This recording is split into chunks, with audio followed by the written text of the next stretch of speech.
안녕하세요. 유평교회 주일 오후 성경 공부 시간입니다. 오늘은 욥기 8번째 시간이고요. 38장부터 41장에 기록된 하나님께서 욥에게 하셨던 그 말씀을 함께 살펴보겠습니다.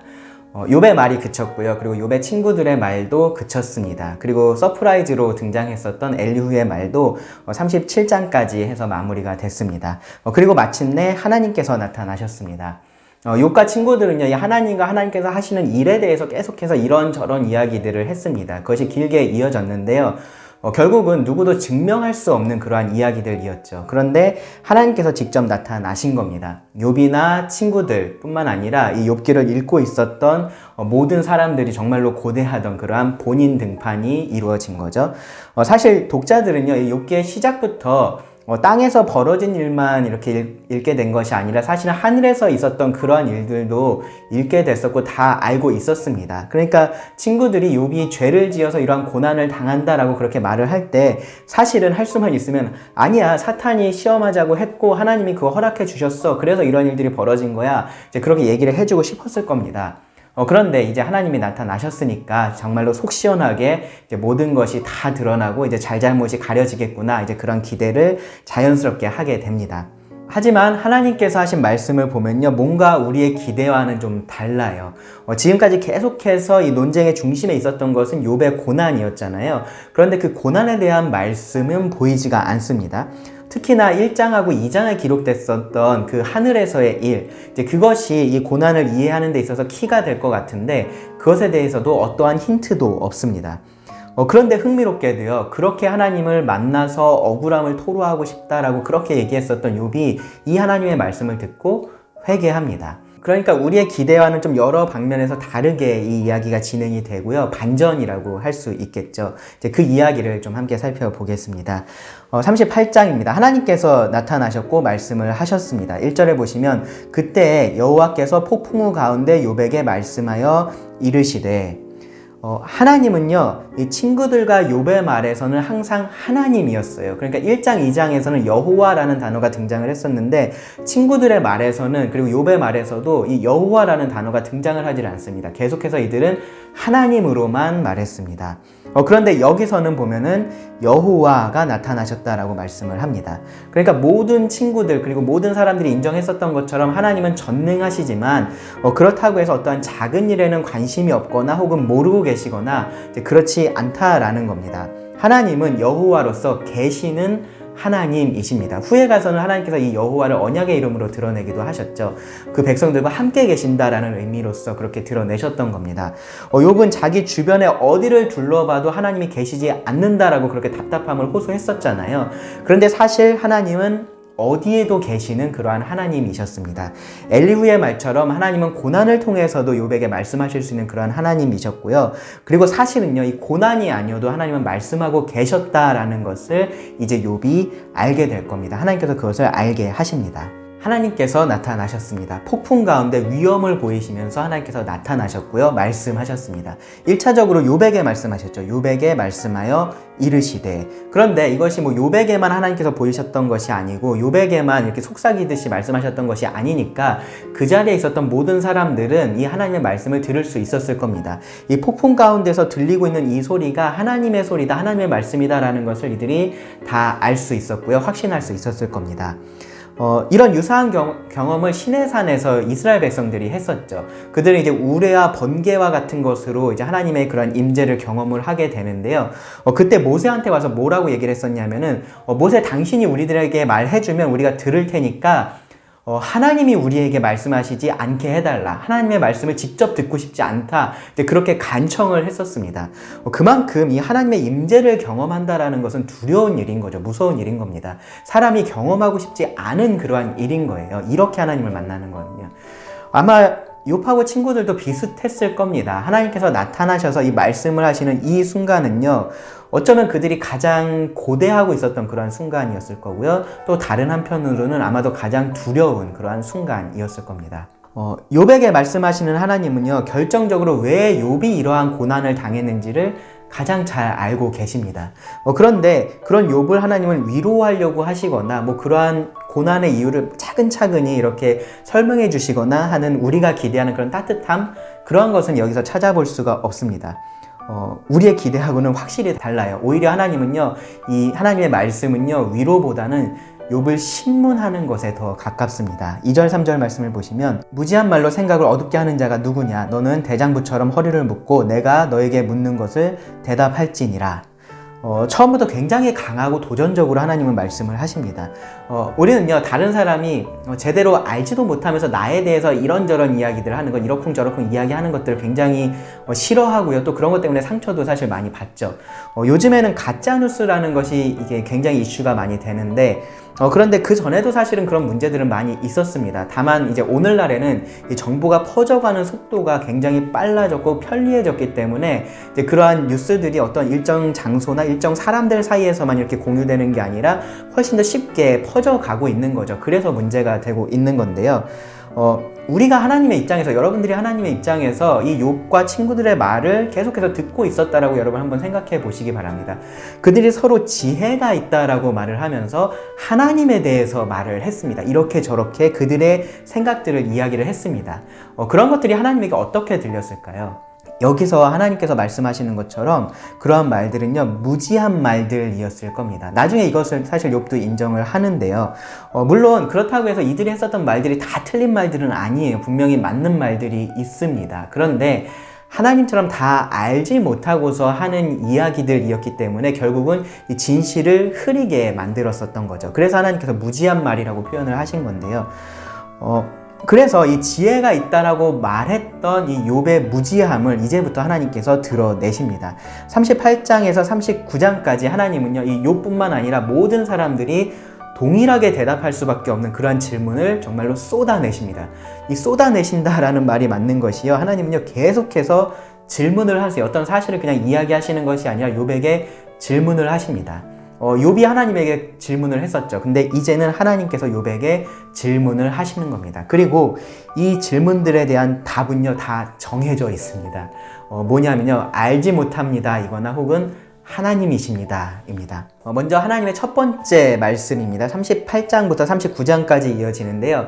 이 말씀을 우리가 크게 나눠보면은 38장 4절부터 38절까지는 피조 세계에 대한 질문들이고요. 그리고 39절부터 나머지 39장 끝까지의 말씀은 이 동물과 관련된, 동물 세계에 관련된 질문을 하나님께서 하십니다.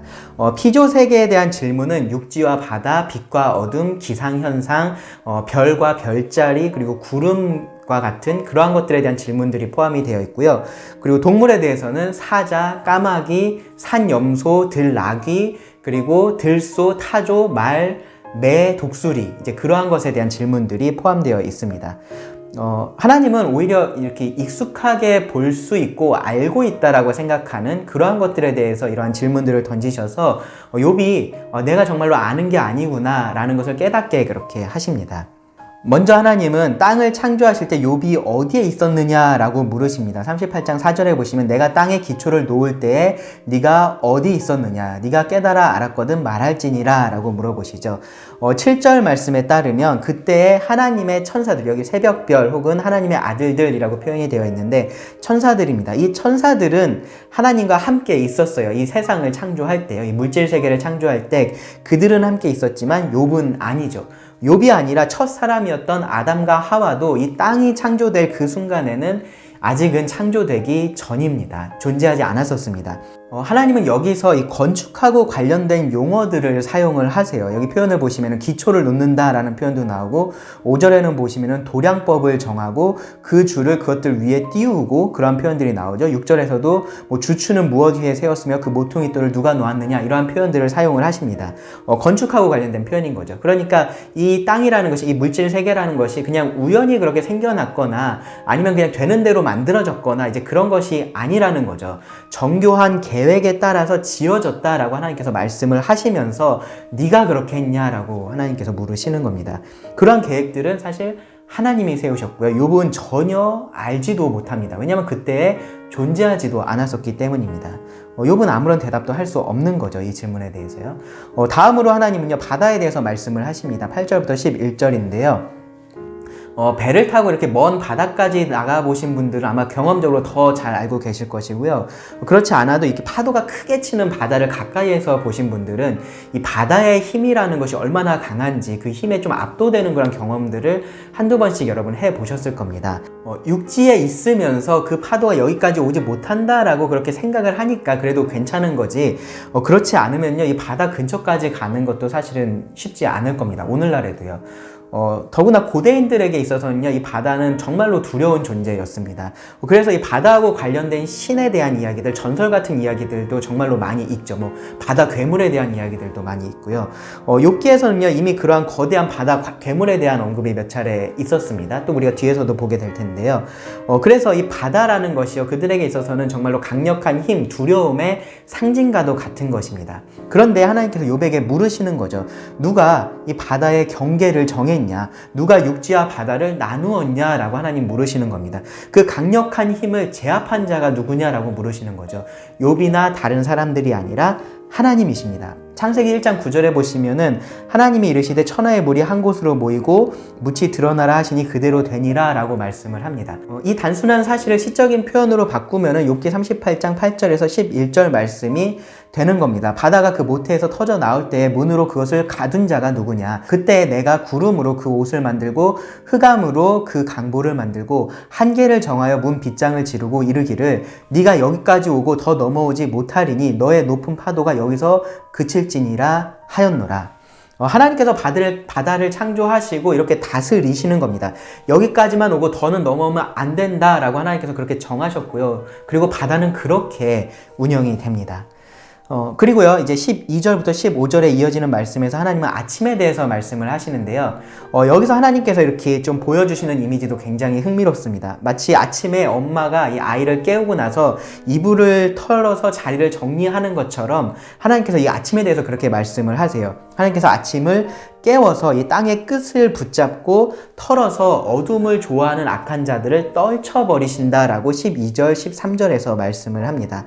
그리고 14절, 15절에서는요, 이 땅에 대해서 얘기를 하는데요. 아무것도 없었던 것 같은 이 땅이 그 모습을 드러냅니다. 그런데 악인들은 그러한 기쁨을 누리지 못한다라고 하나님께서 말씀을 하십니다. 매일매일 이렇게 아침이 밝아오고 새로운 날들이 시작되고 태양이 떠오르고 하는 이러한 것들이요, 하나님께서 이렇게 일을 하고 계시고 그리고 마침내는 공의를 세우실 것에 대한 그러한 보증과 같은 것이다 라는 것을 하나님께서 이렇게 말씀을 하시는 겁니다.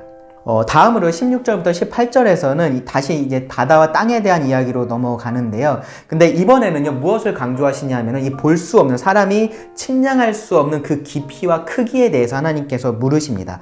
바다의 깊음을, 땅의 크기를 말할 수 있느냐라는 거죠. 당연히 모릅니다. 이 오늘날의 과학이 이러한 질문에 대해서 답을 조금씩 하고 있지만 여전히 다 알지는 못합니다. 그리고 19절부터 21절에서는요, 하나님께서 빛과 어두움에 대해서 물어보세요. 그것들이 어디에 거하는지 말할 수 있느냐라는 거죠.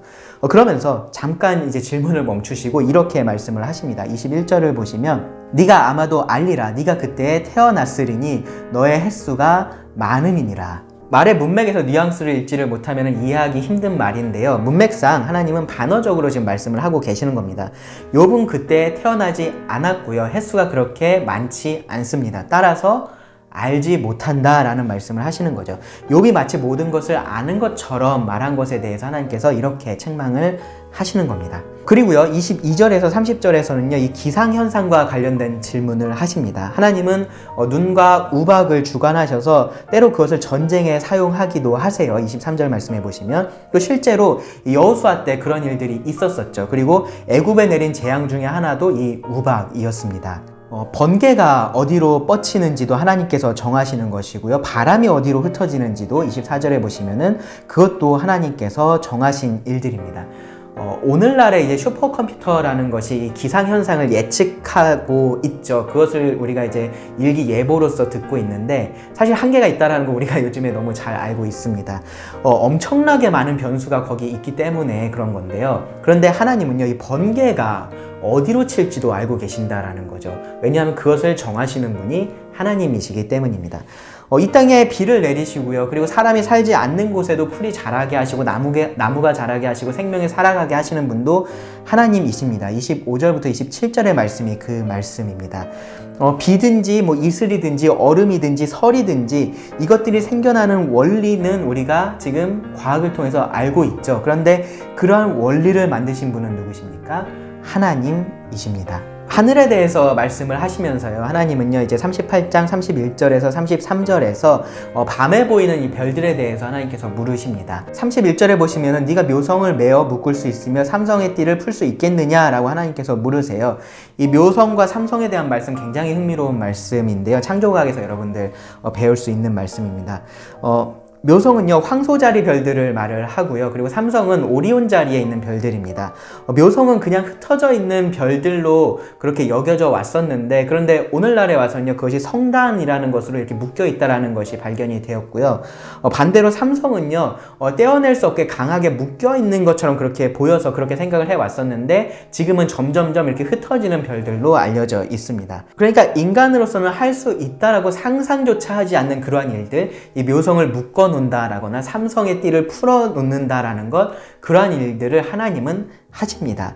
그냥 하늘에 떠 있는 것처럼만 보이는 그러한 별들을 정확하게 움직이고 계시는 분도 하나님이십니다. 38장 34절에서 38절에서는요, 이 구름과 번개가 다시 언급이 되는데요. 그러면서 하나님은 여기서 이 권위에 대해서 물으세요. 34절과 35절의 말씀을 읽어보면 네가 목소리를 구름에까지 높여 넘치는 물이 너에게 덮이게 하겠느냐? 네가 번개를 보내어 가게 하되 번개가 너에게 우리가 여기 있나이다 하게 하겠느냐? 하나님은요, 마치 이 장군의 말에 순종하는 군대의 모습으로 구름과 번개를 표현을 하고 계세요.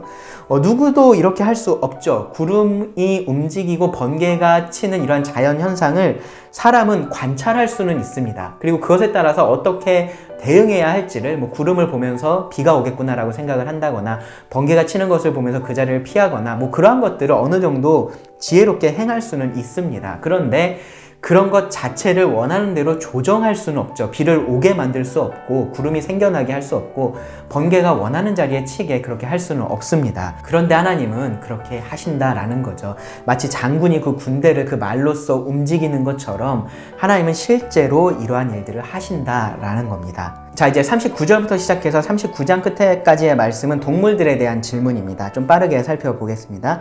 먼저 39절에서 41절까지 하나님은 사자와 까마귀를 하나님께서 먹이신다라는 말씀을 하세요. 그리고 39장 1절에서 4절에서는요, 산 염소가 새끼를 낳고 그 새끼가 자라게 하는 것도 하나님께서 주관하신다라고 말씀을 하십니다. 특별히 여기서 하나님은요, 때에 대해서 말씀을 하세요. 1절에도 보시면 산 염소가 새끼치는 때를 네가 아냐 라고 물어보시고요. 2절에 보시면 그것이 몇 달 만에 만삭되는지 아느냐, 그 낳을 때를 아느냐라고 그렇게 물어보십니다. 이런 것들 사람이 알 수 없는 영역인 거죠. 그 새끼를 낳고 새끼가 다니는 것을 사람이 볼 수는 있는데 실제로 언제 낳게 되는지 그런 것들을 알 수 없는 영역입니다. 다음으로 5절부터 8절에서는요, 들나귀에 대해서 말씀을 하세요. 이 들나귀에 대해서 강조하는 것은요, 통제할 수 없다라는 겁니다. 하나님께서 그렇게 통제할 수 없는 동물로 만드셨다라는 거죠. 9절부터 12절에서는 들소에 대해서 말씀을 하시는데요. 이 들소가 힘이 셉니다. 그런데 그 센 힘을 사람이 길들여서 이용할 수는 없다라고 말씀을 하세요. 왜냐하면 하나님께서 그렇게 창조하셨기 때문인 거죠. 그러면서 이 말씀에 이제 그 내포된 의미 중에 하나는 뭐냐면은 사람은 그렇게 길들이거나 이것들을 그렇게 원하는 대로 할 수 없지만 하나님은 그렇게 하실 수 있다라는 겁니다. 그리고 13절부터 18절에서는요, 타조에 대해서 말씀을 하십니다.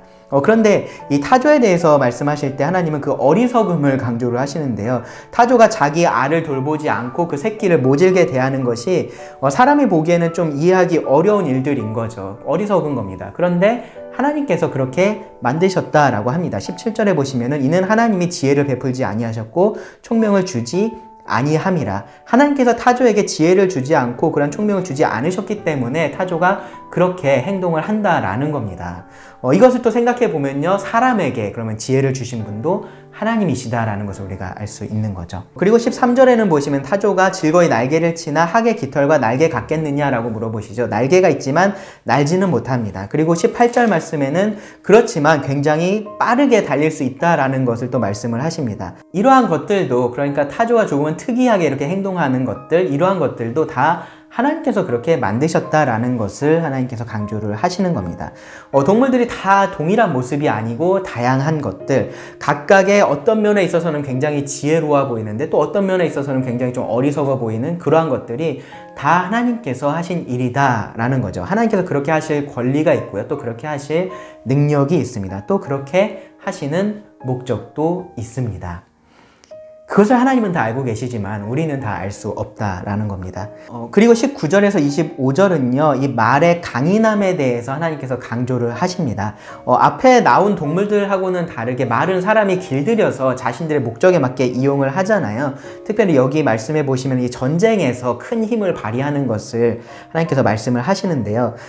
그런데 하나님은요, 이런 말의 속성에 대해서도 이렇게 물으세요. 39장 19절에 보시면은 말의 힘을 네가 주었느냐? 그 목에 흩날리는 갈기를 네가 입혔느냐? 사람이 어느 정도 알고 그것을 다스릴 수 있고 자기가 원하는 대로 좀 이용할 수 있다고 해도 하나님과 같지는 않은 겁니다. 하나님께서 그 만들어 놓으신 것을, 그렇게 만들어 놓으신 것을 사람이 이용할 뿐인 거죠. 그렇기 때문에 사람이 대단한 것이 아니라 이런 말을 만드신 하나님이 대단하신 것이다 라는 것을 우리가 알아야 됩니다. 26절에서 30절에서는요, 이 매하고 독수리를 들어서 같은 말씀을 하시는데요. 26절에 보시면 매가 떠올라서 날개를 펴서 남쪽으로 향하는 것이 어찌 너의 지혜로 말미암음이냐. 독수리가 공중에 떠서 높은 곳에 보금자리를 만드는 것이 어찌 너의 명령을 따름이냐. 동물들이 어떠한 행동 양식을 보이는 것은 모두 하나님으로 말미암은 겁니다. 그것들이 그냥 그렇게 살게 된 것이 아니라 하나님께서 그것들을 자신의 뜻대로 그렇게 창조를 하셨고요. 그들에게 어떠한 본성들을 부여해 주신 겁니다. 이 모든 세상이 그렇게 하나님의 뜻에 따라서 만들어졌고 그렇게 움직입니다. 그것을 하나님은 욥에게 지금 말씀을 해 주신 겁니다. 그리고 이 모든 말씀을 마치시고 하나님께서 욥에게 직접 물으십니다. 40장 2절에 보시면 트집 잡는 자가 전능자와 다투겠느냐? 하나님을 탓하는 자는 대답할지니라. 하나님은 욥을 트집 잡는 자, 탓하는 자라고 그렇게 표현을 하십니다. 욥이 하나님에 대해서 했었던 말들이 사실 그러했기 때문인 거죠. 이 부분에서 엘리후의 말이 틀리지 않았다라는 것을 우리가 알 수 있어요. 그러니까 욥은 결국 하나님께 뭔가 잘못이 있는 것처럼, 죄가 있는 것처럼 그렇게 말을 했었던 겁니다. 욥은 13장 22절에서 이렇게 말했었어요. 그리하시고 주는 나를 부르소서 내가 대답하리이다. 혹 내가 말씀하게 하옵시고 주는 내게 대답하옵소서. 이제 때가 됐습니다. 하나님께서 말씀하셨고요. 대답하라고 하셨으니까 이제 욥이 대답을 하면 됩니다. 40장 4절부터 5절에 보면 욥이 어떻게 말했습니까? 보소서 나는 비천하오니 무엇이라 주께 대답하리이까? 손으로 내 입을 가릴 뿐이로소이다. 내가 한 번 말하였사온즉 다시는 더 대답하지 아니하겠나이다. 욥은요, 이 하나님의 말씀에 대해서 단 한마디도 답할 수는 없었습니다. 언제나 친구들의 말에 대해서 더 길게 말을 했었던 욥인데요. 근데 여기서는요, 입을 가리고 대답하지 않겠다라고 말을 합니다. 여기 보면은 이제 한 번 말하였으나 라는 표현이 나오는데요. 이거는요, 이미 필요 이상으로 내가 말했다라는 그러한 의미입니다. 욥은 하나님의 이 영광 앞에서 자신의 비천함을 지금 보게 됐습니다. 영광이 무거움을 나타낸다라고 제가 몇 차례 말씀을 드렸었던 것 같은데요. 그런데 여기 이제 욥이 사용한 비천이라는 단어는 가벼움을 의미를 합니다. 하찮다라는 의미인 거죠. 하나님 앞에서 나는 보잘것이 없습니다 라고 지금 욥이 고백을 하면서 입을 가리고 복종을 표시를 하는 겁니다. 그런데 하나님께서 보실 때는요, 욥이 지금 입을 막고 말을 멈출 때가 아니었습니다. 욥은 해야 될 말이 있었어요. 무슨 말이냐면은 회개의 말을 해야만 했습니다. 그래서 하나님께서 다시 한번 또 말씀을 하십니다. 두 번째 말씀이 이어집니다. 그리고 처음하고 비슷하게 시작을 합니다. 6절에 보시면 그때 여호와께서 폭풍우 가운데 욥에게 일러 말씀하시되 너는 대장부처럼 허리를 묶고 내가 너에게 묻겠으니 나에게 대답할지니라. 비슷하게 시작을 하죠. 그런데 여기서 하나님은요, 조금 더 직접적이고 좀 강하게 말씀을 하세요. 여기 8절부터 보시면은 14절 말씀까지 읽어보겠습니다. 네가 내 공의를 부인하려느냐? 너의 의를 세우려고 나를 악하다 하겠느냐? 네가 하나님처럼 능력이 있느냐? 하나님처럼 천둥소리를 내겠느냐? 너는 위엄과 존귀로 단장하며 영광과 영화를 입을지니라. 너의 넘치는 노를 비우고 교만한 자를 발견하여 모두 낮추되 모든 교만한 자를 발견하여 낮아지게 하며 악인을 그들의 처소에서 짓밟을지니라. 그들을 함께 진토에 묻고 그들의 얼굴을 싸서 은밀한 곳에 둘지니라. 그리하면 너의 오른손이 너를 구원할 수 있다고 내가 인정하리라. 이것이 핵심입니다. 하나님은 무슨 말씀을 하신 거냐 하면은 욥, 네가 이 세상의 공의를 실현할 수 있겠느냐. 하나님께서 하신 일에 대해서 욥이 억울해하면서 자신의 원통함을 하나님하고 만나서 풀고 싶다라고 말을 했었는데, 그것은 결국은 하나님은 세상의 공의를 실현하고 계시지 않다라고 말했다라는 겁니다. 최소한 자신에게 있어서 하나님이 그렇게 하셨다라고 말을 한 거죠. 결국 고난 중에 욥이 했었던 말은요, 저라면 이렇게 하지 않겠습니다. 제가 더 공정하게 세상을 다스릴 수 있습니다 라는 의미가 내포될 수밖에 없는 말이라는 겁니다. 물론 욥한테 직접적으로 이 부분에 대해서 물어보면 절대 아니라고 했을 겁니다. 그런 의도가 욥에게는 전혀 없었어요. 그런데 이 욥이 했었던 말의 그 논리를 따라가면 어쩔 수 없이 이러한 결론에 이를 수밖에 없습니다. 그래서 하나님은 여기서 물으시는 겁니다. 네가 나에게 이 세상을 어떻게 더 잘 다스릴 수 있는지 충고를 하겠느냐? 무슨 팁 같은 게 너한테 있냐? 그러면은 말해봐라. 너라면 어떻게 하겠냐? 할 수 있겠냐?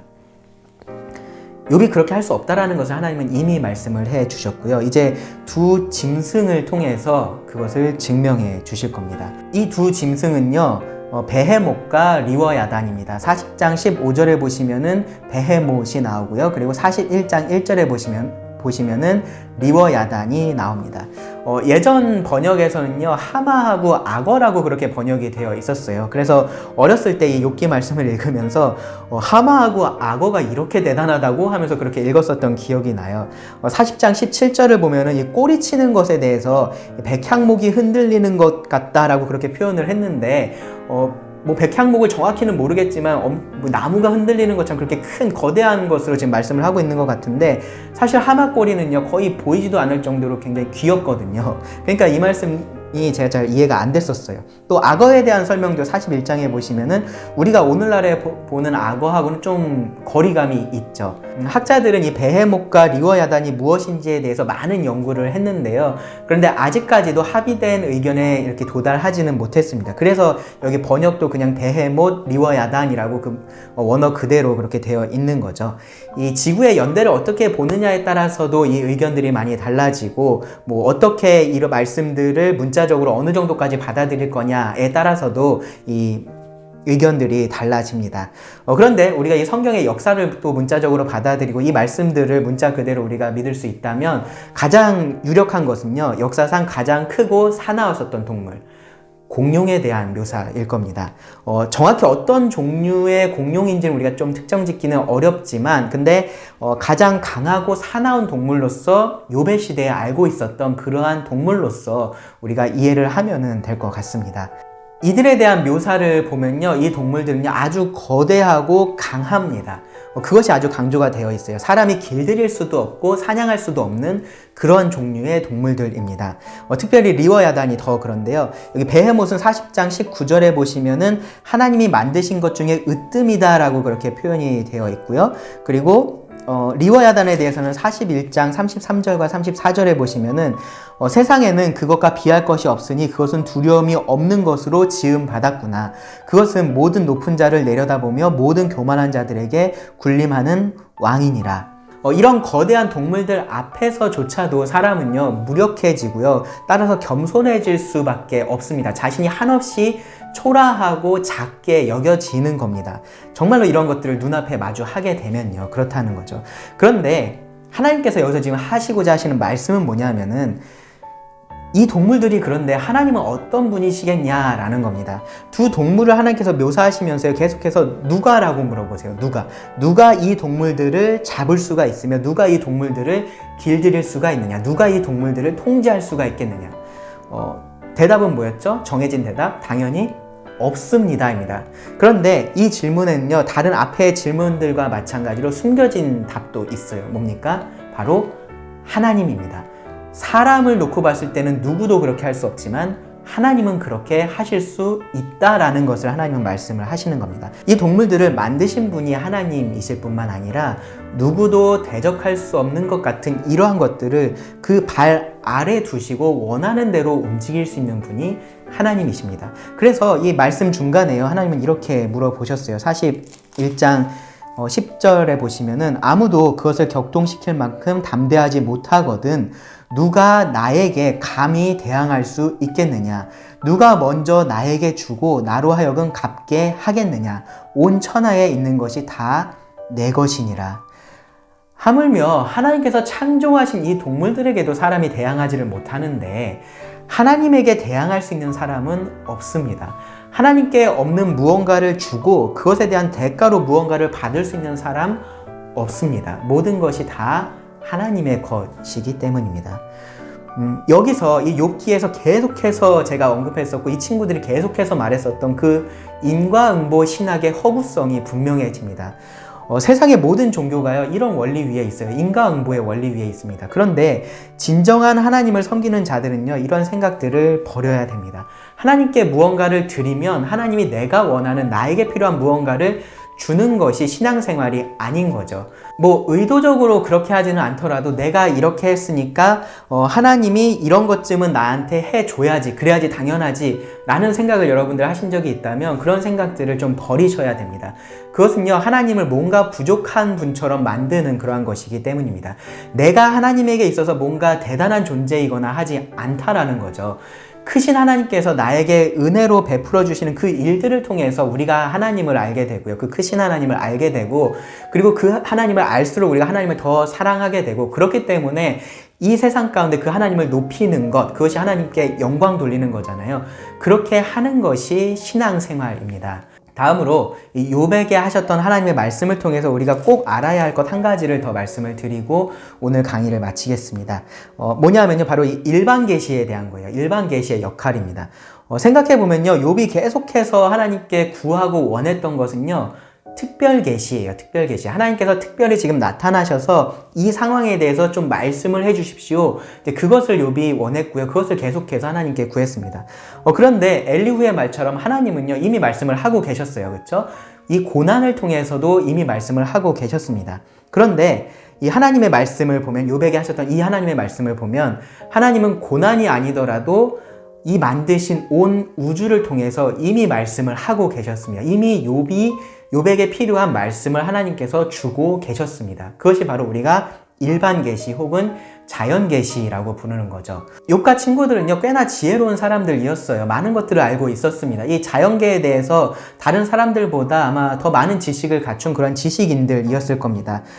그런데 그것이 무엇을 의미하는지를 궁극적으로 자신들에게 적용을 하지 못하고 있었습니다. 온 우주를 우리가 생각해 보면요. 여러분들 우주에 대한 뭐 영화나 뭐 그런 다큐나 그런 것들 한번 보세요. 그 앞에서 우리가 정말로 한없이 작다라는 것을 느끼게 됩니다. 사실 우주까지 가지 않아도요. 이 웅장한 대자연을 만날 때 똑같은 마음이 듭니다. 혹은요, 뭐 태풍이나 어떤 거대한 자연현상을 우리가 마주하게 될 때도 동일합니다. 반대로요, 아주 작은 것들이 놀라운 질서와 원리 가운데 이렇게 움직이는 것들을 우리가 발견하게 되면요, 거기서 경이로움을 느낍니다. 우리가 알면 알수록 더 놀라운 것들 뿐이고요, 우리가 설명할 수 없는 것들이 가득한 것이 이 자연이고요, 우주입니다.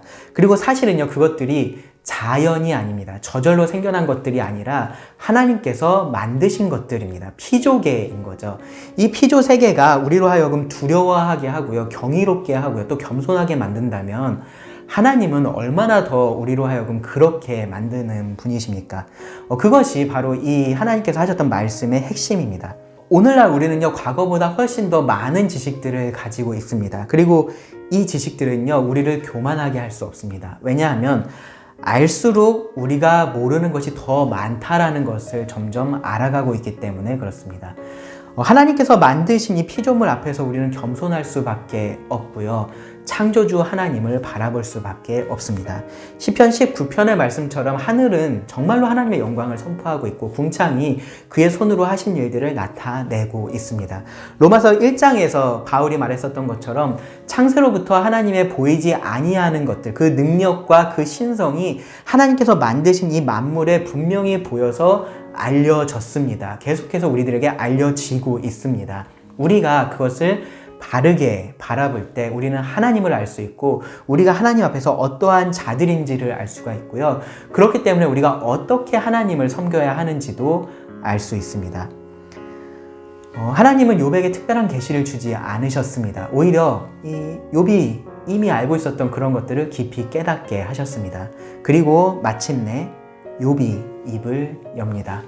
이 욥의 회개와 욥의 결론은요, 다음 시간에 우리가 함께 배우도록 하겠습니다. 오늘 강의는 여기서 마치겠습니다. 감사합니다.